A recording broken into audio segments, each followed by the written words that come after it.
Өмгөөлийн Ламжийн Батчив компани хуульчид маань Дорнод аймгийнхаа зарим иргэдийн хүсэлтээр хууль зүйн зөвлөгөө өгөх хэргийн материалтай танилцах. За шүүх хуралдаанд оролцохоор одоо Дорнод аймгийн Чоолсон хотоо зээрэд байна. Тэгээд хэргийн материалтай танилцаад төлсөн сэтгэлдээс та бүхэнтэй хуваалцахад энэ бага насны хүүхдийн эсрэг үлдэж байгаа гэмт хэрэгт оногдуулах ялын бодлогыг чангатмаар байна.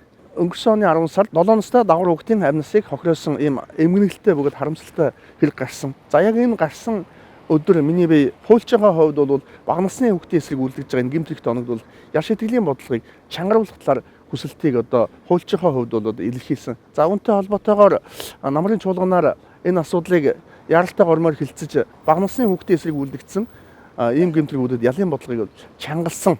Одоо чангалах заалтууд орсон. Гэхдээ энэ бол дүр үзүүлсэн бөгөөд зүгээр иргэдийн тавьсан хүсэлтийг шийдсэн мэт харагдаж байгаа боловч цаад өнгөн дээрээ бол энэ гэмт хэрэгтнүүдийг өршөөж уучлсан одоо ийм бодлого явсан. Тухайлбал хүний амийг санаатай хохирох гэмт хэрэгтээр хүндрэл бага насны хүүхэд тийм ээ хүндрэлт нөхцөл байдалтайгаар амь насыг хохиросон бол 12-оос 20 жил байсан байхгүй. Гэтэл үүнийг 12-оос 25 жил болгож байгаа. 5 жилээр нэмж байгаа юм шиг болж байгаа. Харахад 3 гэсэн зүйл оруулаад бага насны хүүхдийн амь насыг хохирох юм бол 12-оос 25 жил.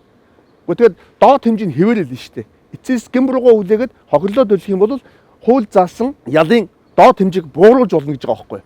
Тэгээд 7 настай хүүхдийг алчаад миний буруу байлаа гэд оршуулгын зарлалгээд хохирлоо төлчих юм бол 12-оос дахиад доош болж байгаа байхгүй. Доод хэмжээг нь яагаад нэмсэнгүй юм бэ? Гэхдээ яагаад 15-аас 25 болгож болоогүй? Яагаад 20-оос 25 болгож болоогүй? Юунд нь хайрлаад байгаа юм? Хүн хайрлах сэтгэлгүй. Тэр дундаа бага насны хүүхэд 14 хүртэлх насны хүүхэд тийм ээ тийм жоохон хүүхдийг хайрлах сэтгэлгүй алж байгаа хүнийг яагаад төр хайрлах ёстой юм? Яагаад энэ улсын хурлын гишүүд эдэнд хайр зарлаад байгаа юм? Би энийг л ойлгохгүй байгаа байхгүй юу? Бага насны хүүхдийн эсрэг үйлдсэн гэмт хэрэгт одоо оногдуулах ял шийтгэлийг нэмжил байгаа юм бол тэгээд доод хэмжээг нэмээчтэй. Өмнөхөөс ялгаа нь юу байгаа? Ямар ч ялгаа байхгүй. Ийм учраас улсын хурлын гишүүдэд хандаж хэлэхэд хууль санаачлах субъектүүдэд хандаж хэлэхэд энэ төрлийн гэмт хэрэгт оногдуулах ялын бодлогыг одоо чангах хэрэгтэй байна. Ингэж дүр үсгэж болохгүй. Тэр юм бол иргэдийнхээ үгийг сонсох ёстой. Хуульчдынхаа үгийг сонсох ёстой.